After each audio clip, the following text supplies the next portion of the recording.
پھر ان کو توڑ کر ریزہ ریزہ کر دیا، مگر ایک بڑے بت کو نہ توڑا تاکہ وہ اس کی طرف رجوع کریں۔ کہنے لگے کہ ہمارے معبودوں کے ساتھ یہ معاملہ کس نے کیا؟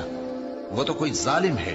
لوگوں نے کہا کہ ہم نے ایک جوان کو ان کا ذکر کرتے ہوئے سنا ہے، اسے ابراہیم کہتے ہیں۔ وہ بولے کہ اسے لوگوں کے سامنے لاؤ تاکہ وہ گواہ رہیں۔ جب ابراہیم آئے تو بت پرستوں نے کہا کہ ابراہیم، بھلا یہ کام ہمارے معبودوں کے ساتھ تو نے کیا ہے؟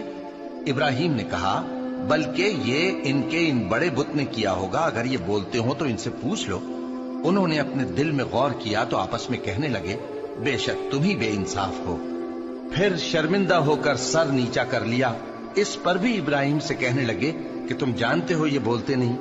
ابراہیم نے کہا، پھر تم اللہ کو چھوڑ کر کیوں ایسی چیزوں کو پوجتے ہو جو نہ تمہیں کچھ فائدہ دے سکیں اور نہ نقصان پہنچا سکیں؟ تف ہے تم پر اور جن کو تم اللہ کے سوا پوجتے ہو ان پر، کیا تم عقل نہیں رکھتے؟ تب وہ آپس میں کہنے لگے کہ اگر تمہیں اس سے اپنے معبودوں کا انتقام لینا اور کچھ کرنا ہے تو اس کو جلا ڈالو اور اپنے معبودوں کی مدد کرو۔ ہم نے حکم دیا، اے آگ سرد ہو جا اور ابراہیم پر سلامتی والی بن جا۔